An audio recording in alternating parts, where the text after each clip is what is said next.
I, Alexandra Gale, am now 34 years old. As I carefully adjust my stylish and functional sports knee brace, I take measured, shallow breaths to center myself. Gently and meticulously performing the exercises prescribed by my dedicated physical therapist, I begin to drift into contemplation of my past experiences. It has been precisely 17 years since I gave up my dream of playing professional basketball. The reason dates back 17 years, when my father fell from scaffolding at a construction site, sustaining a spinal injury that left him unable to walk and stripping our family of its financial backbone. Previously a full-time homemaker, my mother started working at a part-time job. However, that alone was insufficient to support our family. Consequently, I declined a college sports scholarship to seek better paying work in a major city, continuing to support my family from afar. I sent most of my salary to my parents every month, covering my father's medical expenses and our family's living costs. My sister, Hannah, was still in middle school, so I also took on the burden of ensuring she could receive a quality education. For years, I sacrificed my own life for the sake of my family. 6 months ago, I was coaching at a charity basketball tournament at the Chicago YMCA. Teaching these children was a small consolation after giving up my dreams of becoming a professional athlete. That day, due to a shortage of coaches, I found myself actually playing on the court. "Show us more, coach," the children shouted excitedly. As I performed my signature drive and jump shot, a sharp pain shot through my knee upon landing. "It's nothing," I reassured another coach who was present. "Just an old injury acting up." However, by that night, my knee had swollen significantly, and by the next morning, I found it difficult to walk. The doctor's diagnosis was severe. "Ms. Gale, your anterior cruciate ligament is completely torn. This is not a recurrence of an old high school injury, it's a new injury. You will need surgery." Surgery? I was stunned. "But I have a job. I can't take time off." "You have no choice," the doctor responded calmly. "If left untreated, you could develop a walking disability in the future." The room began to spin. Medical bills for my father, support for my mother, preparations for Hannah's wedding. And now, this surgery. The out-of-pocket costs were not insignificant. How long will the recovery take? I tried to calm my voice. "You won't be able to return to work for 1 to 2 weeks after the surgery, and full recovery will take about 6 months, the doctor explained. I nodded silently and informed my family over the phone, assuring them I was fine and could handle all the preparations for the hospital stay on my own. On the day of the surgery, my breathing synchronized with the regular drops of the IV drip. A chill from the floor crept up my back. "Ms. Gale, your temperature is 98 degrees, blood pressure 110/70, all good," a nurse said with a smile, slightly easing my anxiety. "We'll move you to the surgery room in about 30 minutes. My smartphone vibrated with a call from my mother. "Alexandra, I'm sorry I can't be there. I can't leave your father alone." Her voice was filled with regret. "But I will definitely call you once the surgery is over." In the hallway, the sounds of doctors and nurses bustling, other patients' families talking and laughing, contrasted with the silence in my room. "It's okay, Mom," I tried to sound cheerful. "I can handle it alone. It's nothing new." After hanging up, I stared at the hospital bed ceiling. Alone, as always, whether it was when I injured my Achilles tendon during a high school basketball game, on graduation day, or celebrating my first promotion. It's always just me. Strong big sister, reliable Alexandra. They assumed I'm always independent. The nurse returned to check my IV. "Ms. Gale, is your family coming?" she asked kindly. No, I maintained my composure. But it's okay. I'm used to it. She looked at me with sympathetic eyes but said nothing. I had always been expected to be strong, never allowed to show my own weaknesses as the family's pillar. This surgery and recovery period were no exceptions. How's the pain? Tyler, my physical therapist, asked over a video call, carefully observing my movements. It's better than yesterday, I responded. But it's still hard to fully bend it. Recovery from the anterior cruciate ligament reconstruction surgery takes time. Take it easy, especially since you tend to push yourself too hard when you're on your own, he advised. I laughed in response. That's just my nature. After ending the call, I took a sip of coffee and looked at my smartphone screen. There was an unread message from my sister, Hannah. Alexandra, the wedding preparations are all set. Did you receive the invitation? It's on June 10th. Make sure you come. I smiled, looking forward to Hannah and Daniel's wedding more than anything. It was just a month away. I felt genuine joy at the thought of being part of one of the most important moments in her life, especially after the challenging months of surgery and recovery that I had been through. Of course. I'll be there, Hannah. I'm looking forward to it, I replied. Then, I moved to the office space in my home. The computer screen displays a folder labeled Hannah and Daniel, Home Renovation Plans. I check the renovation company's quote and prepare the bank transfer, smiling contentedly. Hannah and Daniel plan to live with my parents after their marriage. Even though my father's condition is stable, having young people nearby is reassuring. I had prepared $50,000 for the renovation costs to expand their living space, intending it as a start to my sister's new life and a repayment for my parents' years of support. Suddenly, my smartphone rings again. It's from my best friend, Olivia. Alexandra, have you seen Hannah's video? No, I've been busy. What happened? Olivia's voice carries urgency. Hold on, I'll send you the link. Seconds later, Olivia sent me a link. It was to Aunt Jenny's Instagram account. As I scroll through, my heart nearly stops. There are photos and videos of Hannah's wedding posted. Hannah in a white dress, Daniel in a tuxedo, smiling parents, family, and friends in group photos. The post was from last weekend. What? What does this mean? I forget to breathe.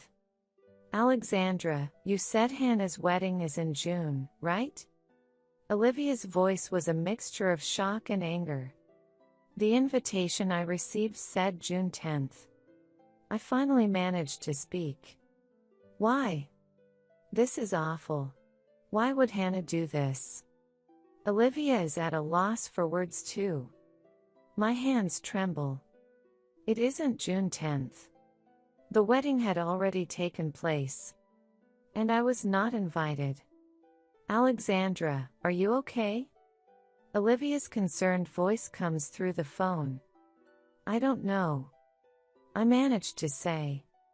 I can't understand why Hannah wouldn't invite me. Alexandra, I'm coming over, Olivia says immediately. I'll be there in 30 minutes. I hang up, unable to respond, filled with confusion and pain. I start to question what I mean to my family. That evening, in my apartment's living room, Olivia sits with a glass of wine in her hand. I've called my family several times, but no one has answered. I don't understand, I repeat. Hannah and I are sisters. I've done everything for her. You are an incredible sister, Olivia gently says. Do you remember how you paid for Hannah's college tuition? You've also continued to pay for your dad's medical bills, allowing her to lead her own life. I stare out the window. Maybe that's the problem. I've always been the strong sister, the responsible sister. Maybe I was only needed as a supporter, not as a family member. The next day, I decided to visit my parents' house. Arriving at the old two-story home, my heart races. It's an unannounced visit. I take a deep breath and knock on the door. My mother, Kathy, opens it. Surprise spreads across her face. Alexandra. Are you all right? Why? Why are you standing here? What are you talking about, Mom? I ask, confused. Of course I'm okay. Rehab is going well. My mother looks at me incredulously and hugs me tightly. Come in. Why didn't you call ahead after coming all this way alone? I'll make some coffee. There is no sign of guilt in her expression, just joy and surprise. It seems she doesn't know anything yet. In the living room, my father, sitting in a wheelchair, is by the window. Who is it, Kathy? He asks, turning around. It's Alexandra. My mother says. My father's face lights up when he sees me.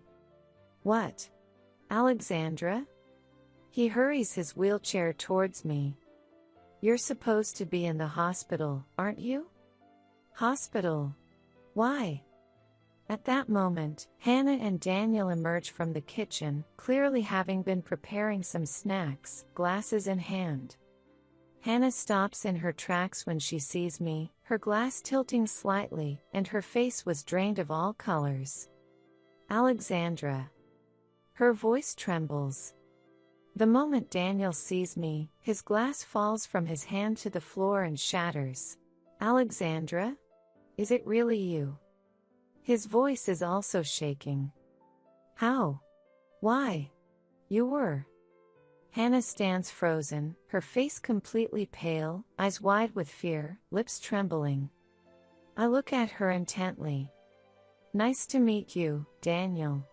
I came because I wasn't invited to my sister's wedding. A heavy silence falls over the room. What?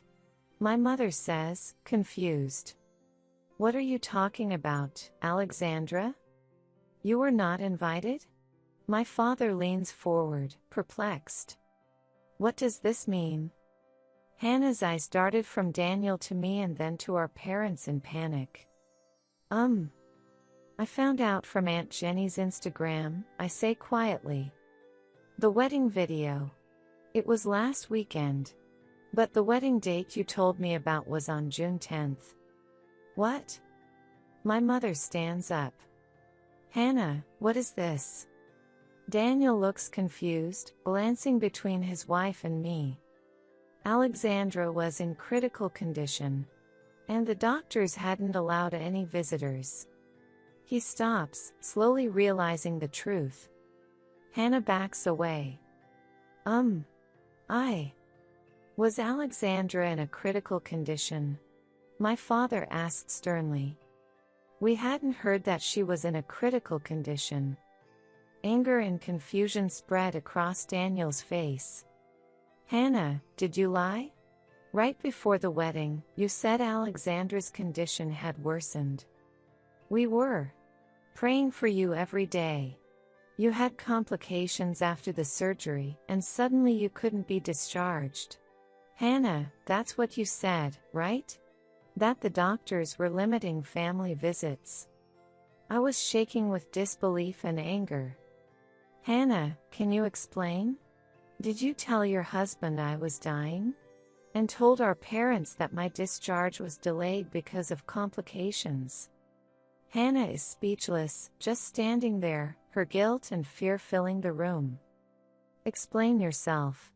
My father raises his voice. His usually calm voice now trembles with anger. Finally, Hannah speaks. Daniel and I moved the wedding date up. We wanted a small ceremony. Why didn't you tell Alexandra? My mother demands. Hannah struggles for words. Just say it, I urge calmly. They have a right to know the truth. Hannah finally begins to spill everything. I didn't want all the attention on Alexandra. I was afraid her story would ruin my wedding. What? What do you mean by that? Daniel's face shows disbelief. It's about Alexandra's knee surgery, Hannah says quickly. Everyone would be concerned about Alexandra's recovery, calling her brave Alexandra or self-sacrificing Alexandra. I didn't want my special day to be all about her surgery and rehabilitation. The room falls silent. It's always been like this. Alexandra is strong and dependable, always praised, especially when relatives gather. She gets all the attention. Daniel looks at Hannah with a shocked expression. Is that the real reason? You lied about your sister being on her deathbed for that? Disgust is evident in his voice. He distances himself from his wife and approaches me. Alexandra, I truly apologize. I had no idea. On the day of the wedding, all I thought about was you. I had told Hannah we'd go to the hospital right after the ceremony. Hannah. My mother's voice trembles. You lied to us. We couldn't make a scene right before the ceremony, so we believed what you said. We were telling people at the venue who asked about Alexandra that she couldn't be discharged unexpectedly. My mother continued. Even afterwards, when we tried to get in touch, you kept telling us that Alexandra was still weak and resting. When I asked you to contact me because my phone was broken, you said it would still take a while. My father looks at Hannah with deep disappointment. Hannah, why would you do this? We are family. I stand up quietly, filled with sadness and disappointment. Hannah, I had saved $50,000 for you. It was for the renovation of the house you were going to live in with our parents. I pull out my smartphone, open the banking app, and show them the screen.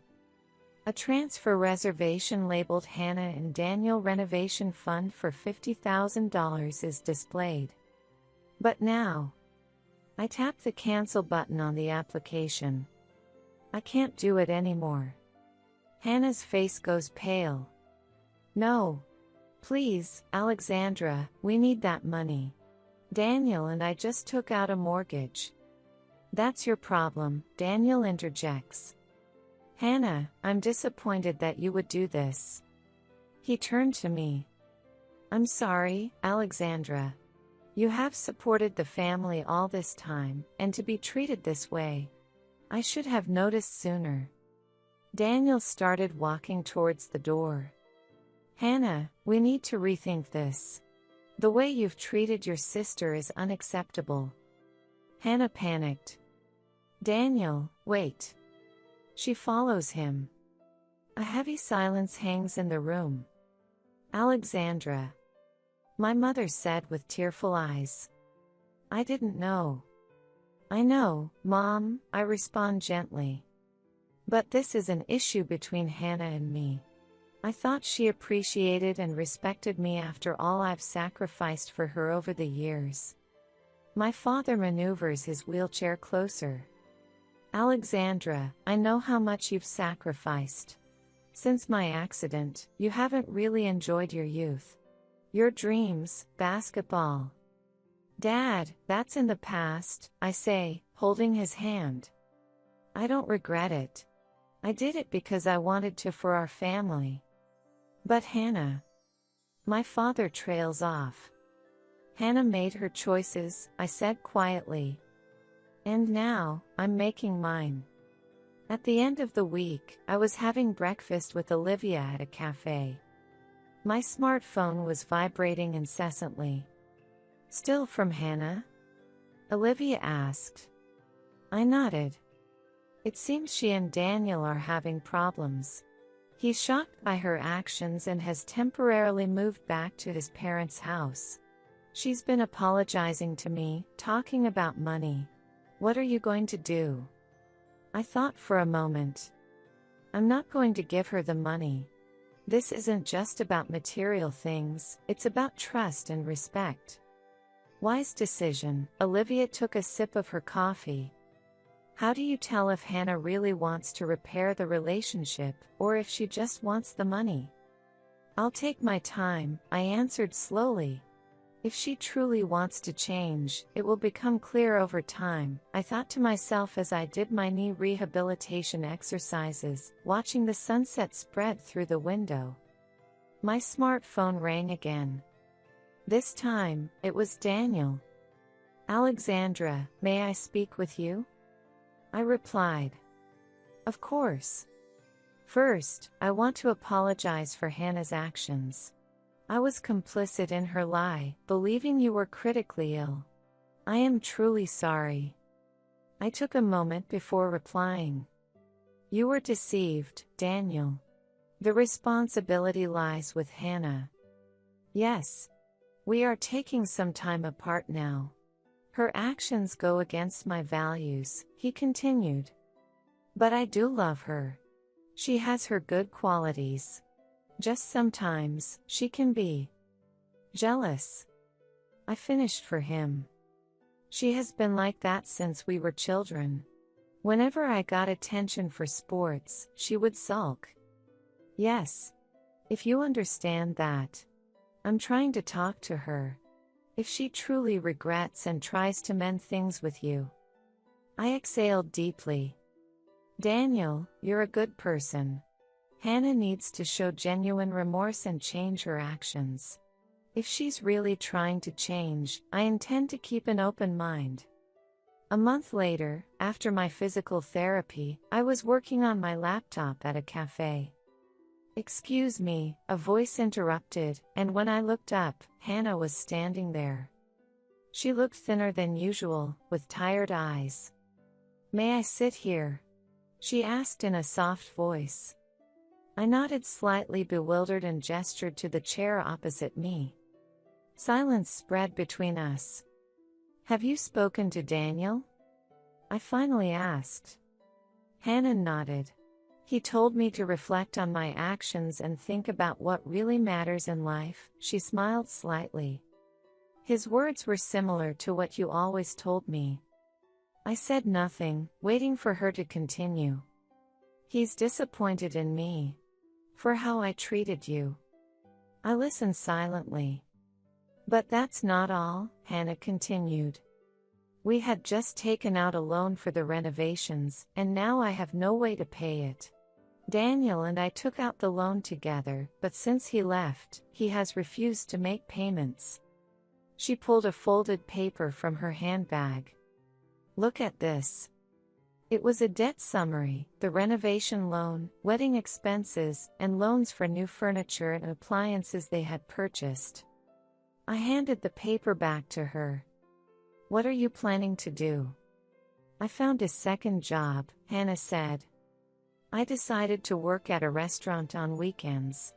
And I've canceled the new furniture, limiting the renovations to the minimum.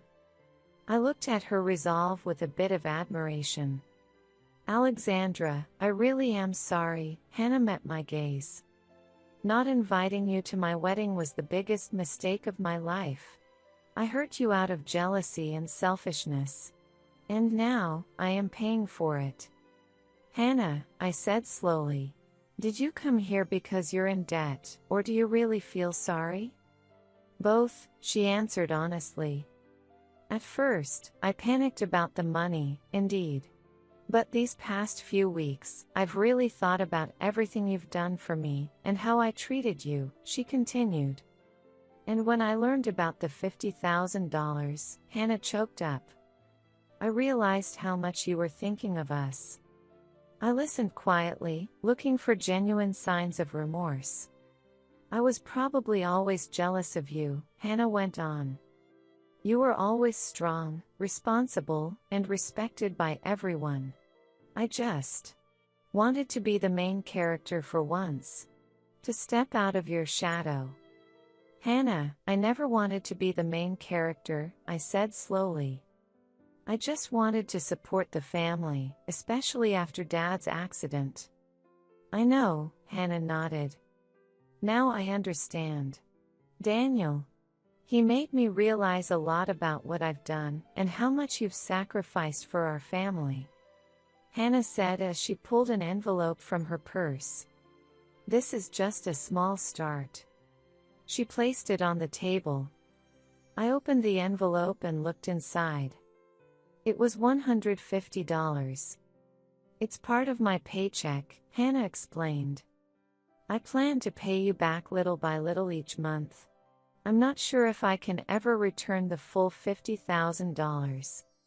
Hannah, I'm not rejecting you because of the money, I said. I know, Hannah responded. But this is my way of showing I'm serious. Not just with words, but with actions. I thought for a moment.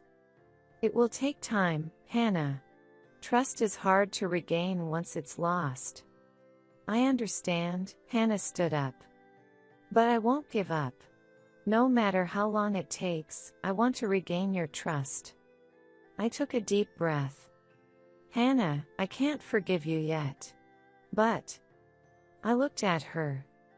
If you're truly trying to change, I'll keep an open mind. I couldn't ask for more, Hannah smiled slightly. Thank you, Alexandra. I took a sip of my coffee. I'm planning to have dinner at our parents' house next month. If you'd like. Would you come? Hannah's face brightened. Really? It's a small step, I said. It's a long road, but we're family. A month later, I was having dinner at our parents' house. Hannah arrived late. She seemed tired from coming straight from work, but she appeared more relaxed than before. Sorry I'm late, she said, greeting everyone. It's no problem at all, my mother said. We were just starting to eat. During dinner, Hannah talked about her second job and how she and Daniel were gradually reconciling. Although they had been close to divorcing, Daniel had given her a chance. After the meal, we sat in the garden. My father talked about his new treatment, and my mother shared some neighborhood gossip. It looked like a normal family gathering. However, doubts about Hannah still lingered in my mind. When Hannah went back inside to help my mother, my father turned to me. Alexandra, she's really trying to change, he said quietly. I know, Dad, I replied. But regaining trust takes time. Of course, my father nodded. But thank you for giving her a chance. On my way home that night, I looked up at the starry sky. Hannah might be trying to change. She seemed to be making an effort to repay her debts, mend her relationship with Daniel, and repair our bond. I couldn't fully trust her yet, but at least I could give her a chance. As time goes by, I'll be able to see whether she has truly changed or is simply cornered by her circumstances. For now, I continue to observe her actions, hoping she will show me her determination through deeds, not just words.